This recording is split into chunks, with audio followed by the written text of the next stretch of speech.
નમસ્કાર, મારું નામ નિકેશ અશોકભાઈ ચૌહાણ છે. આ મારા ભાઈ છે, એમનું નામ જીતેન્દ્ર પ્રાણલાલ ચૌહાણ છે. અમે અંકલેશ્વરથી બિલોંગ કરીએ છીએ. મારા ભાઈને અમે લાસ્ટ વીકમાં મોંમાં ચાંદી જેવું હતું તો અમને થયું કે કંઈક હશે. અમે અંકલેશ્વર ઘણું ફર્યા, સુરત ઘણું ફર્યા, બધી જ બહુ જગ્યાએ ફર્યા.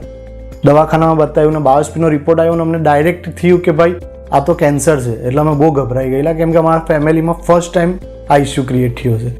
એનું અમને નોલેજ નહીં હતું કે અમે શું કરીએ, તો અમે સુરત પ્રિફર કર્યું બિકોઝ મેગા સિટી છે, સારી સિટી છે, સારું સર્વિસ અમને મળી શકે એના લીધે. પછી અમે એ દિવસે કન્ટિન્યુ આખો દિવસ ફર્યા, અહીંયા ઘણી બધી જગ્યાએ ફર્યા. મને થયું કે ચાલો હવે લાસ્ટ એક હોસ્પિટલ બચી છે, ગ્લોરિયસ હોસ્પિટલ છે સુરતમાં, ત્યાં અમે આવ્યા. અમે રાતે 8:30 થી 9 વાગ્યાનો ટાઈમ હતો. એ ટાઈમમાં દિલીપ સરને મળ્યા. દિલીપ સરે અમને ફક્ત 4 થી 5 મિનિટમાં મને ગાઈડ કર્યું કે આ વસ્તુ શું છે, કેવી રીતના ફેલાય છે, કેવી રીતના એનું અમે કામ કરશું અને આગળ જતાં એમાં તમને શું ઇમ્પ્રુવમેન્ટ થશે. અને મેઇન વસ્તુ શું છે કે મિડલ ક્લાસ ફેમિલીથી મોસ્ટલી આપણે બિલોંગ કરીએ છીએ ને ફર્સ્ટ ઓફ ઓલ સરને એમ પૂછ્યું સર કેટલું બિલ થશે, તો સરે મને એમ કીધું કે બિલની કોઈ ચિંતા નહીં કરો. ફર્સ્ટ ઓફ ઓલ તમે એ કરો કે તમારે આનાથી બચવું કેવી રીતના છે, બીજી બધી વાત આપણે પછી કરશું. એ 3 થી 4 મિનિટની મારી કન્વર્ઝેશનમાં મેં ડન કરી દીધું કે મારે અહીંયા જ ઓપરેશન કરવું છે. ને નેક્સ્ટ ડે સરે મને અપોઇન્ટમેન્ટ આપી દીધી, આખા રિપોર્ટ કરાવી દીધા અને બીજા દિવસ અમે અહીંયા એડમિટ થઈ ગયા. એડમિટ થયા પછી શરૂઆતમાં હજુ અમને બીક લાગતી હતી બિકોઝ મેં ખાલી સર સાથે વાત કરેલી, અમારા કોઈ ફેમિલીએ વાત નહીં કરેલી હતી. અને બધાના માઇન્ડમાં એક એટમોસ્ફિયર ક્રિએટ હોય હોસ્પિટલનું કે ભાઈ એકદમ રશ હોય, આમ દોડવાનું, તેમ દોડવાનું, ત્યાં પૈસા ભરવાના, પહેલાં પેલો રિપોર્ટ કરવાનો. જ્યારે પછી 2 દિવસ પછી અમારા ફેમિલી મેમ્બર બી અહીંયા આવ્યા ને તો એમને બી મેન્ટલી બહુ રિલેક્સ થયું બિકોઝ અહીંયાનું એટમોસ્ફિયર બહુ પ્રોપર છે.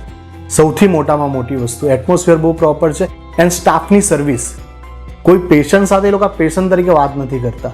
અમે રાતે 2 દિવસ અહીંયા સ્ટે કર્યું તો ભાઈને ખાંસી આવતી હતી, ધબકારા વધી જતા હતા. તો અમને બીક લાગે કે ધબકારા વધી ગયા, પણ અમારી આંખ ખુલે ત્યાર પહેલાં એમની ટીમ, સ્ટાફ, એમનું મેનેજમેન્ટ ટોટલ આવીને બધું હેન્ડલ કરી લેતું હતું. એટલે અમે પથારીમાંથી ઊભા થયા ત્યાર પહેલાં તો સર્વિસ અમને મળી જતી હતી. ના એકદમ બી ફેક્ટ વાત કહું છું, જે મારી સાથે આ લાસ્ટ વીકમાં થઈ છે તે વાત કરું છું.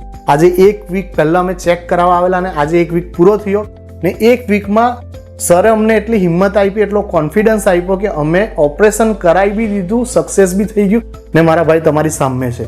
ને આ જે પ્લાસ્ટિક સર્જન છે, આ જે કેન્સર છે, એ રોગોથી આપણે ગભરાઈ જઈએ છીએ. એનું મોટામાં મોટું કારણ એ છે કે આપણને રિયલ વે મળતો નથી કે હવે કરવું શું. તે મને અહીંયા સરે બહુ પ્રોપર સમજાયું ને એ ટ્રસ્ટ મને અહીંયાથી મળ્યો છે.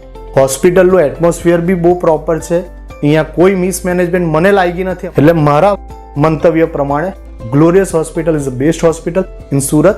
નમસ્કાર.